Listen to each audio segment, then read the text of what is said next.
오늘 우리에게 주신 하나님의 말씀은 욥기 말씀입니다. 38장 25절에서부터 33절 그리고 42장 2절과 3절 말씀입니다.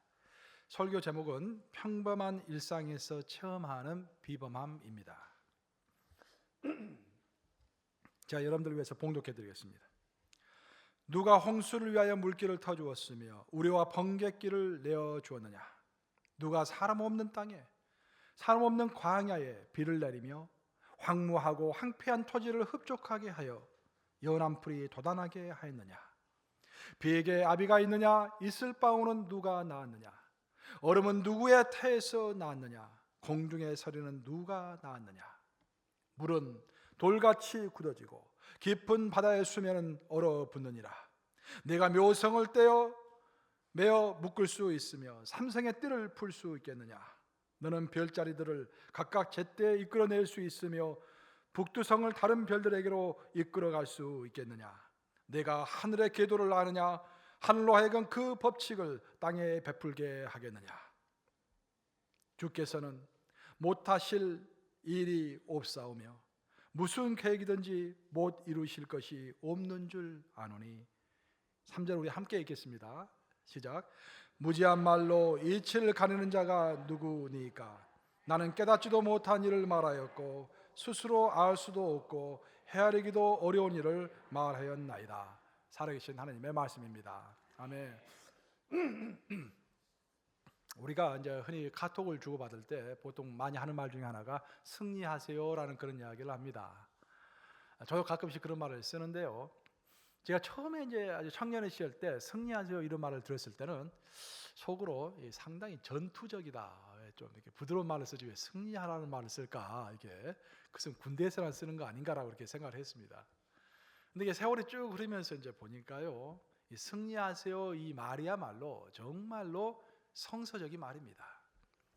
신앙생활에서 승리한다는 말은요, 우리 출애굽기에도 잘 나와 있지만 우리의 시야가 우리가 매일 겪는 그런 문제에 고정되는 것이 아니라 항상 하나님께 고정되는 것, 그것이 신앙에 있어서 승리하는 것입니다. 여러분들 승리하고 계세요? 항상 승리하시기를 주님의 이름으로 축복합니다. 우리 옆에 분들에게 한번 이야기해 보세요. 승리하세요 하라고 한번 해보세요.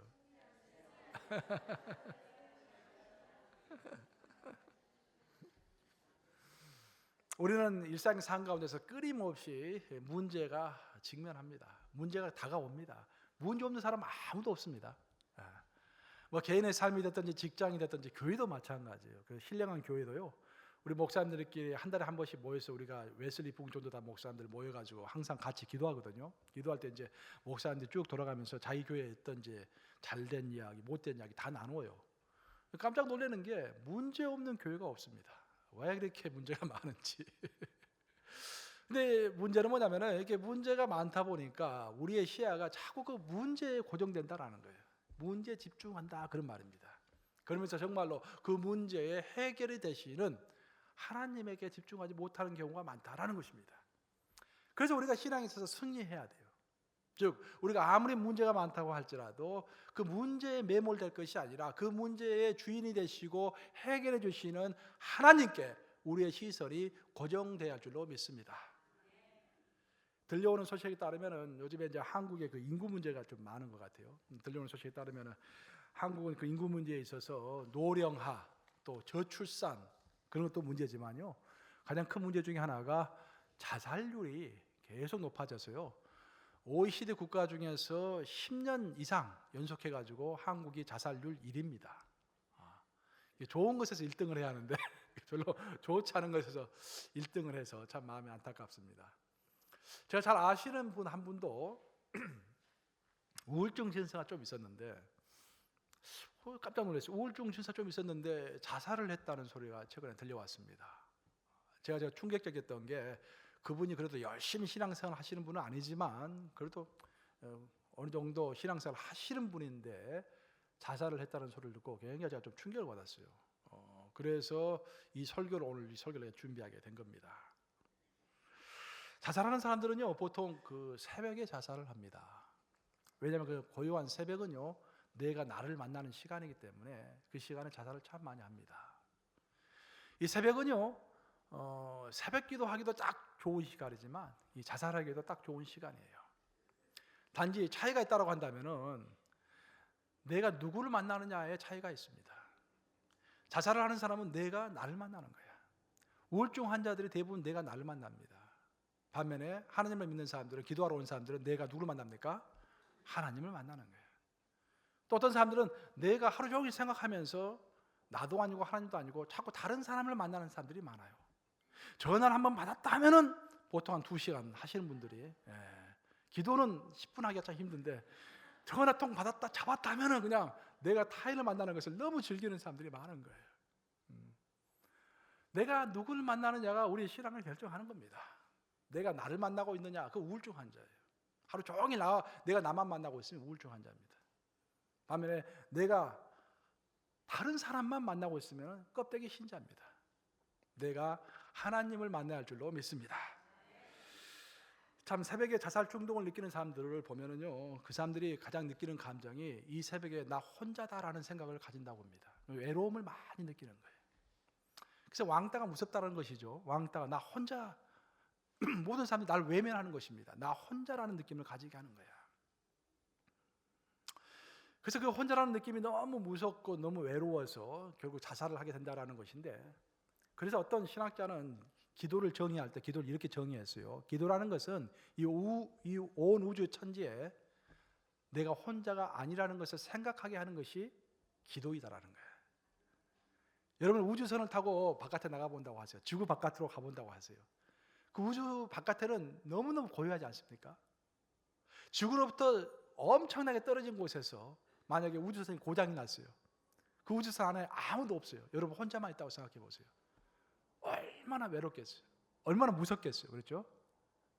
그때 우리가 그 어렵고 무서운 상황 가운데서도 기도할 때, 이 우주 공간에서도 내가 혼자가 아니다라는 거예요. 그 우주 공간에서 Hi God 했더니 하나님께서 It's me 라고 했다는 거 아닙니까? It's me. 답변한다는 거 아닙니까? 하나님께서. 이 우주 공간에 내가 혼자 아니라고 느끼게 해주는 것이 바로 기도인 거예요. 그래서 우리가 마음이 어렵고 많이 깨지고 자꾸 마음이 상처가 되잖아요. 교회 안에서도 또 오해가 많잖아요. 저 성도가 날 싫어하는 것 같아. 목사님 왜 오늘 나한테 인사를 안 해주셨을까? 막 이게 막 오해를 하잖아요. 막 그때 강 목사님 아니더라도 나는 하나님 있어. 하나님을 의지해야 하는 거예요. 강 목사님 의지하지 말고. 그렇죠, 여러분들. 물론 저는 이제 항상 여러분 다 사랑하죠. 오해할 뿐이야, 여러분들 항상. 나는 항상 사랑하는데 여러분들 오해하는 거예요, 오해. 나 혼자라고 생각할 때 인간이 가지는 감정은 두려움입니다. 제가 몇 번 이야기했지만 성경에서 하나님이 직접 하신 말씀 중에서 가장 많이 하신 말씀이 뭐 사랑해라, 용서해라 그런 말씀이 아니에요. 두려워하지 말라라는 말씀을 가장 많이 하십니다. 인간이 두려워하는 순간 신앙생활을 할 수가 없습니다. 왜냐하면 하나님이 나를 지배해야 하는데 그 두려움이 나를 지배하기 때문에 두려움이 그렇게 무서운 것입니다. 그래서 우리 예수님도 십자가에서 못 박혀 죽으시고 장사지 사흘 만에 부활하셨죠. 부활하셔서 40일간 이 땅에 유하시다가 하늘로 승천하셨는데, 승천하시면서 우리 인간에게 마지막으로 하신 말씀이 무슨 말입니까? 내가 세상 끝날까지 너희와 항상 함께 있으리라. 그 말도 약간 비슷합니다. 두려워하지 말라라는 말로 비슷한데 그 말이 그 말이에요. 내가 세상 끝날까지 너희와 언제? 항상 함께 하시리라. 우리 예수님께서 우리의 감정을 잘 아시기 때문에 하늘로 승천하시면서 우리에게 마지막으로 남겨두신 말씀이 내가 세상 끝날까지 너희와 항상 함께 하리라. 그걸 잊지 말아야 돼요. 우리 하나님은 어떤 큰 기적 가운데서 또 어떤 위대하고 엄청난 큰 일에만 함께 하시는 하나님이 아니다라는 것입니다. 우리 하나님은 24시간 시시각각으로 우리의 일상의 삶 가운데서, 우리가 세탁소에서 비즈니스 할 때도, 병원에서 비즈니스 할 때도, 어떤 일을 하는 그 가운데서도 하나님은 함께 하시는 하나님이시니까 너희가 두려워하지 말라라는 것입니다. 이것을 우리가 묵상하는 기간이 바로 사순절 기간입니다. 이 사순절 기간은 특별하게 예수님께서 십자가에 못 박혀 돌아가시고 하늘로 승천하신 다음에 그분의 영인 성령을 우리에게 부어주신 거예요. 그래서 우리는 24시간 성령 하나님과 동행이 가능한 것입니다. 이것이 기독교의 신비입니다. 신비. 우리는 지금도 살아계신 예수님과 그분의 영과 함께 하시는 거예요. 지금 그것을 묵상하면서 감사하고 정말 내 안에 있는 성령님을 다시 한번 돌아보는 기간이 사순절 기간입니다. 우리가 일상의 삶을 살아갈 때 정말 절대로 잊지 말아야 할 것이 하나 있다고 한다면, 뭐 여러 가지가 있겠지만 그중에 정말 우리가 사순절 기간에 꼭 붙들어야 할 것이 하나 있다고 한다면 하나님은 한결같으시다라는 거예요. 우리 하나님은 변함없으시다라는 것입니다. 우리 한번 따라서 해볼까요? 우리 하나님은 한결같으시다. 변함이 없으시다. 제가 제일 좋아하는 성경 구절 야고보서 1장 17절. 우리 한번 읽어볼까요? 야고보서 1장 17절. 시작.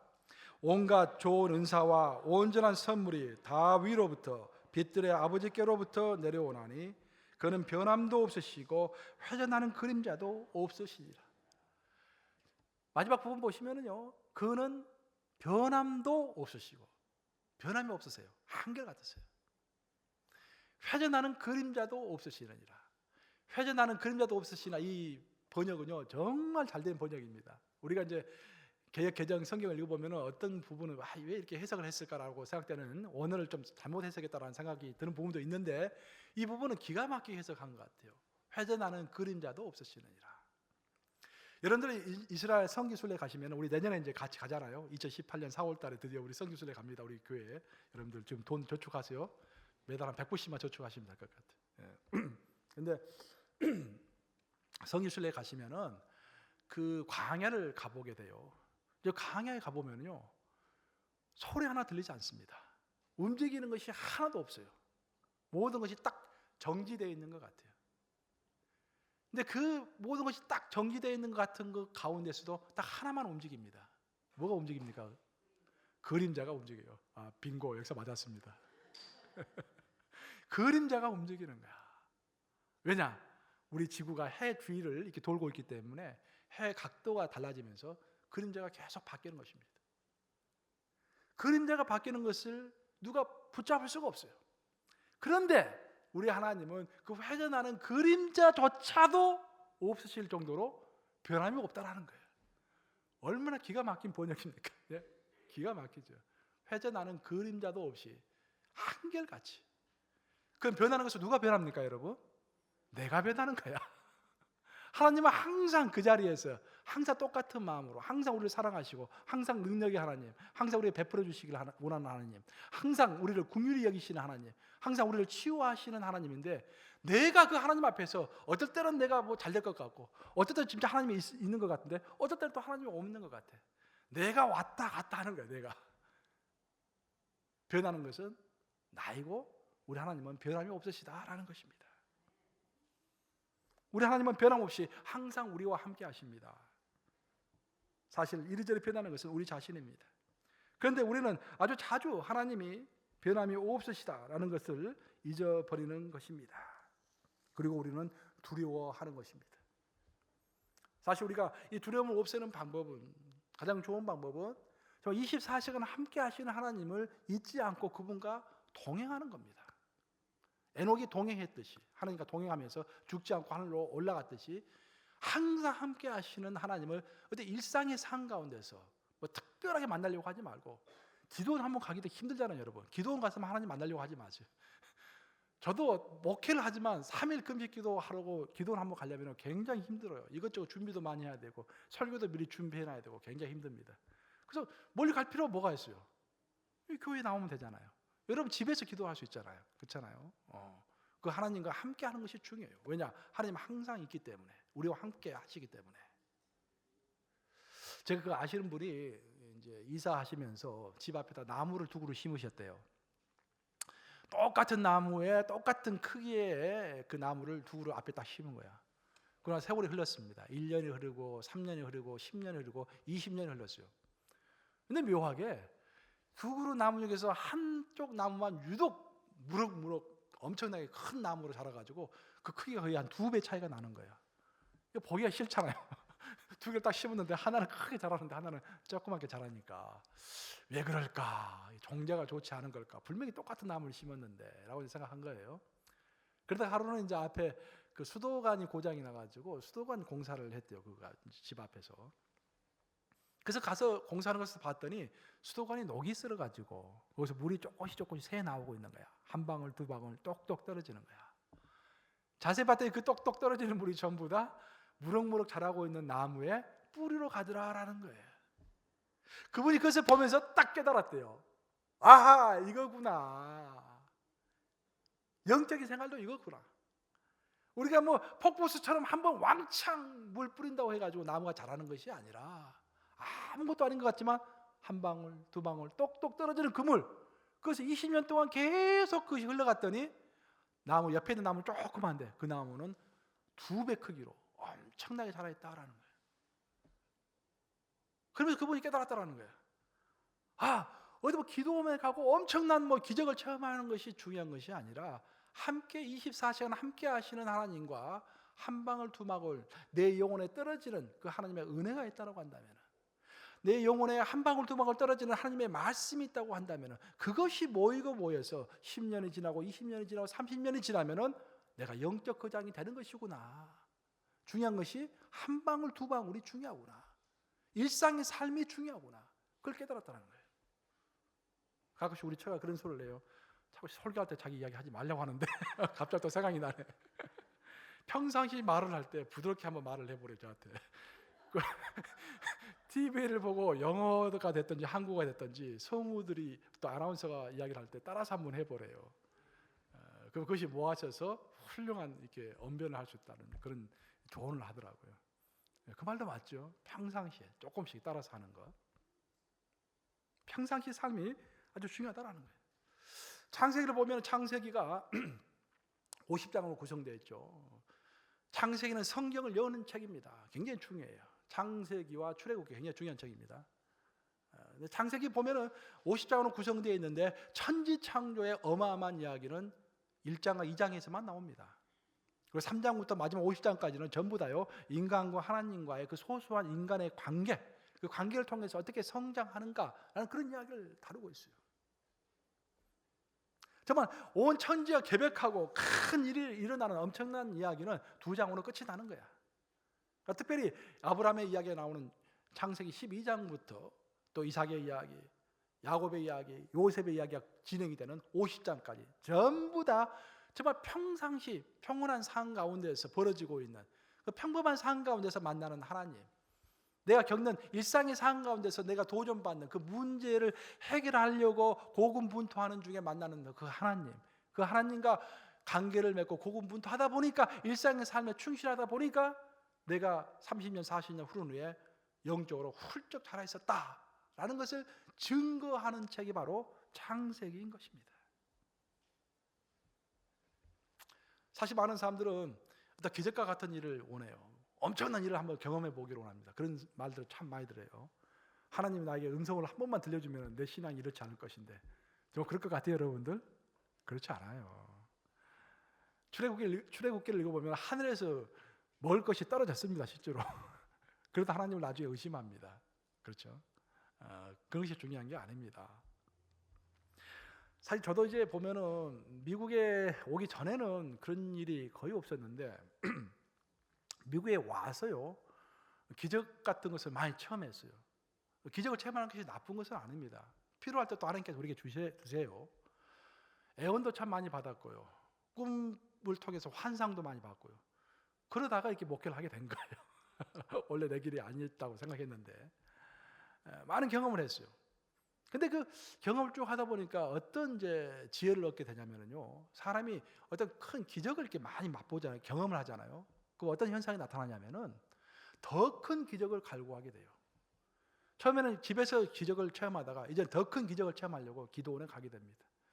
처음에는 3일 가다가 나중에 10일을 가게 돼요. 소나무 뿌리를 이제 뽑는다는 그 각오로 가서 하나님의 음성을 들으려고 해요. 그러다 거기에 중독이 되는 경우가 참 많습니다. 기적이 나쁜 것은 아니지만 기적의 위험은 뭐냐면은 그 기적에 자꾸 매몰되다 보니까 그 기적 자체에 우리가 매몰이 되어 가지고 그 기적을 베푸시는 하나님을 바라보지 못하는 거예요. 그래서 사도 바울이 그런 유명한 말을 했지 않습니까? 유대인은 표적을 구하고, 여기서 표적이라는 것은 홍해바다가 갈라지는 그런 기적을 이야기하는 거예요.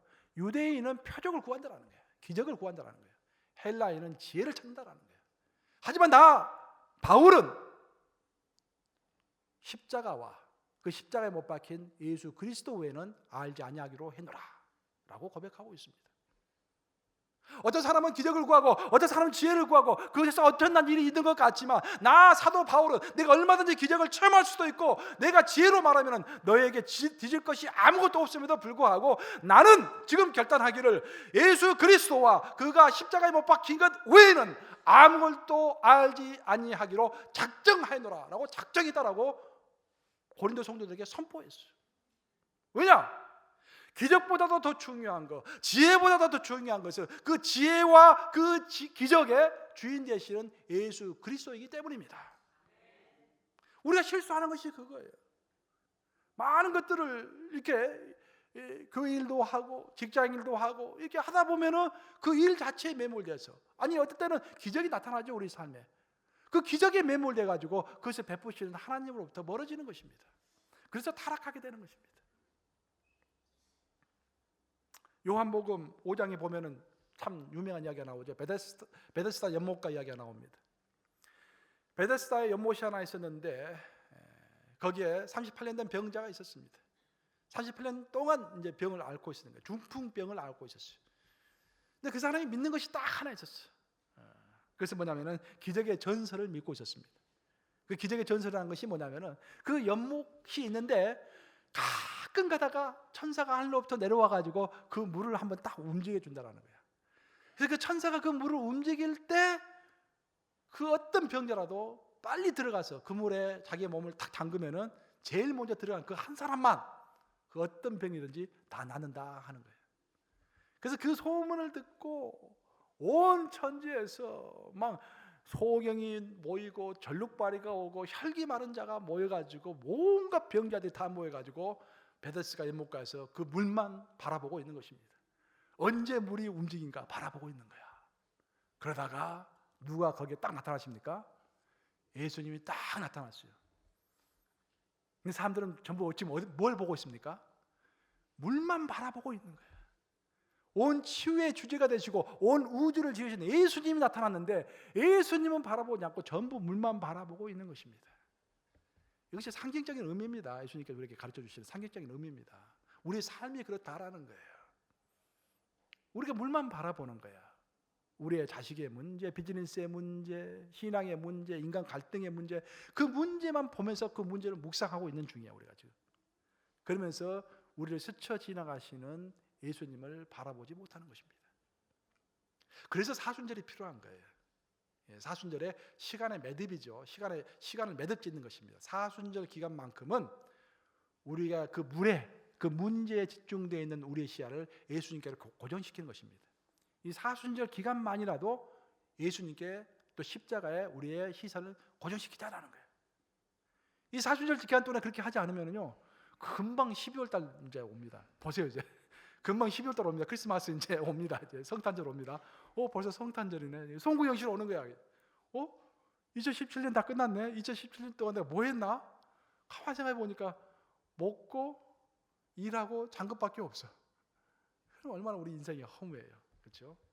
그러니까 이 사순절 기간만큼이라도 우리가 그 물을 바라보는 것이 아니라 그 물의 주인 되시는 예수 그리스도, 나를 스쳐 지나가시고 아니 내 안에 항상 계시는 그 하나님의 영, 그리스도의 영, 그에 집중하는 기간이 사순절이다라는 것입니다.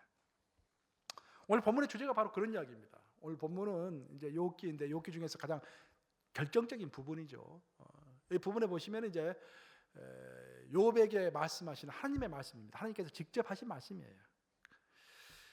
지금 욥의 문제는 뭐냐면 자신이 고난을 당하면서 그 고난에 그 모든 관심이 집중되어 있는 거예요.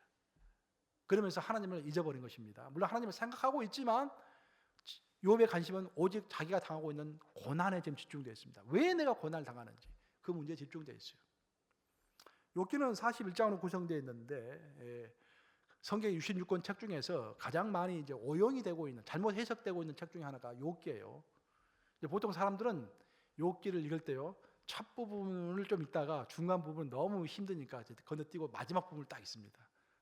그러면서 이제 욥기 내용은 욥이 큰 고난을 당했는데 그래도 끝까지 하나님을 믿고 배반하지 않아서 나중에는 큰 축복을 받았더라 하더라. 그것이 욥기의 내용이다라고 보통 이야기해요. 맞았습니까? 땡. 틀렸어. 성경 퀴즈 할 때, 우리 성경 퀴즈 대회 할 때 그렇게 말씀하시면 떨어집니다, 여러분들.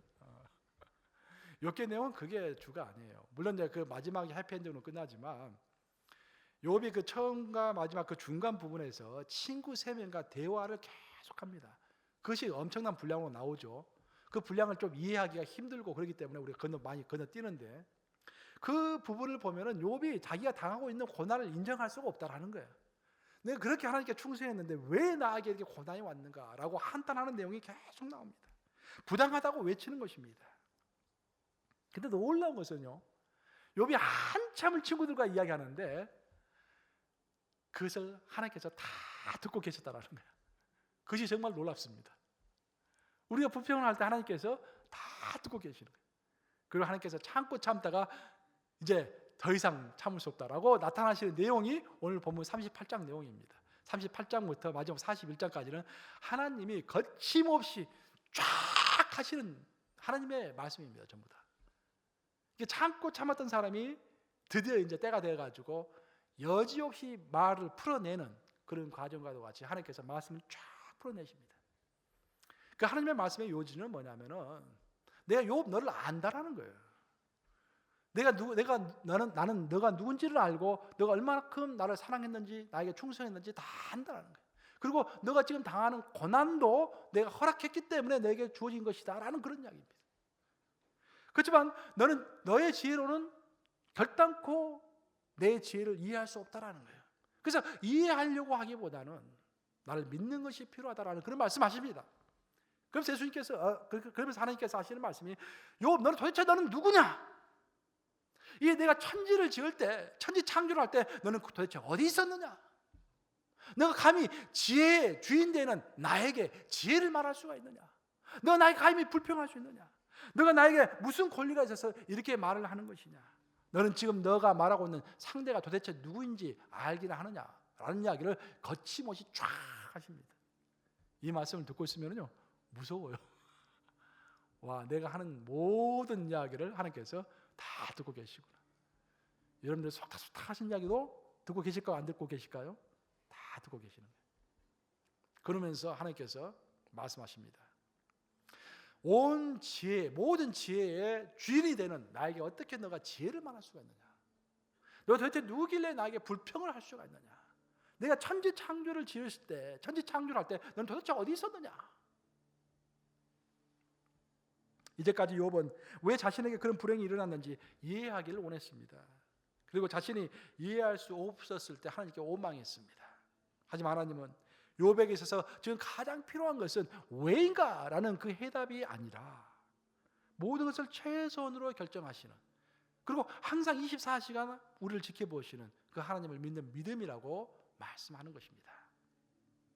욥은 자신의 불행한 문제에 너무도 집착한 나머지, 자신의 문제, 개인적인 문제에 집착한 나머지 바로 옆에서 모든 것을 보시는 하나님을 의식하지 못했습니다. 그러자 하나님은 우리의 삶 가운데서 벌어지고 있는 일들을 말씀하시는데, 참 놀라운 것은 오늘 본문을 보시면요, 하나님께서 어떤 특수한 것을 말씀하시는 것이 아니라 우리의 일상의 삶 가운데서 벌어지고 있는 일들을 말씀하십니다. 너가 홍수를 보았느냐? 너가 별자리를 보았느냐? 너가 얼음을 보느냐? 너가 서리를 보느냐? 너가 이슬방울을 보느냐? 너가 우레와 번개를 보느냐? 하면서 일상의 삶 가운데서 벌어지고 있는 그 모든 것을 하나님의 살아계심의 증거라고 제시하시는 것입니다. 사실 홍해바다가 갈라지는 것보다도 하늘에서 불이 떨어지는 것보다도 하나님 보시기에 훨씬 더 큰 기적은 물이 어는 것입니다. 그 부드러운 물이 얼음이 되는 것입니다. 그리고 별자리가 시간이 되면은 자기의 자리를 찾아가는 것입니다. 아침에 서리가 내리는 것입니다. 홍수가 나는 것입니다. 우리와 번개가 치는 것입니다. 이 모든 것이 나의 살아있음의 증거인데 너는 왜 나의 지혜를 의심하느냐? 하나님이 욥에게 말씀하시는 결정타가 있는데, 그 결정타는 뭐냐면은 우리에게 진실로 필요한 것은 엄청난 새로운 기적이 아니라 이미 하나님께서 우리에게 베풀어 주신 그 기적을 발견하고 믿는 것이 중요하다라는 그런 말입니다. 우리는 내 삶에서 어떤 새로운 엄청난 큰 기적이 일어나야만이 내가 하나님의 살아계심을 다시 한번 알 수 있겠습니다라고 생각하는 경우가 참 많습니다. 근데 오늘 본문에서 하나님께서 하시는 말씀은, 하나님은 새로운 기적이 우리에게 필요치 않다라는 것입니다. 물론 우리가 필요해서 그 기적을 주실 수도 있지만, 하나님께서 말씀하시는 핵심은 이미 너에게 충분한 기적을 베풀어 주었기 때문에 너가 오늘도 밖을 나가 보아라. 하늘 보아라. 하늘에 별이 떠 있는 거 보이지? 그 별이 각자의 자리를 찾아가는 거 보이지? 아침이 되면 바람이 불고 비가 내리는 거 보이지? 계절이 바뀌는 거 보이지? 이 모든 것이 하나님의 살아계심의 증거다라는 것입니다. 특별히 우리가 살고 있는 이 신약의 시대에 정말 기적 중에 가장 큰 기적은 살아계신 성부 하나님과 성자 예수님이 그분의 영인 성령을 우리에게 보내주셨다라는 것입니다.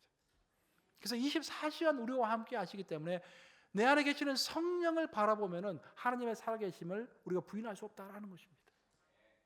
그래서 우리가 일상의 삶 가운데서 우리의 문제를 바라보기보다는 그 살아계신 하나님을 바라보라라는 그런 말입니다.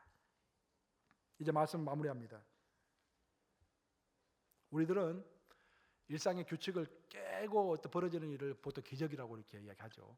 그런 기적을 많이 갈구합니다.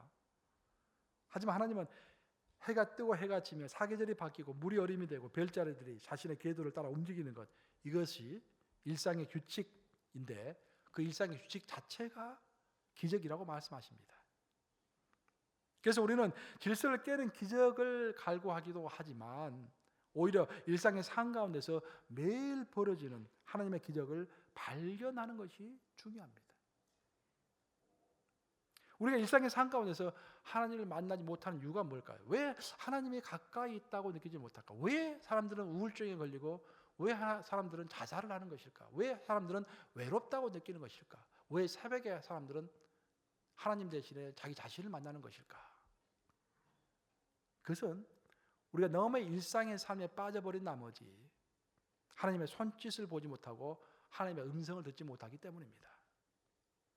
우리가 어떤 일에 한 가지 일에 몰두하면요 다른 것을 듣지를 못합니다. 그래서 경험해 보셨어요? 어떤 일을 할 때도 내 일에 너무 몰두하다 보면 옆에서 무슨 일이 벌어지는지 모르잖아요. 이게 벌어지는 모르잖아요. 어떤 사람은 잠에 몰두해가지고 그냥 옆에서 전쟁이 일어나도 모른다는 사람이 있는데, 하여튼 어떤 일에 몰두할 때 우리가 주변에서 벌어지는 일들을 잘 알지 못합니다. 우리 신앙이 마찬가지예요. 우리가 의도적으로 하나님을 의식하지 못하면요 내 일에 몰두해서 하나님을 의식하지 못하면서 지나갑니다.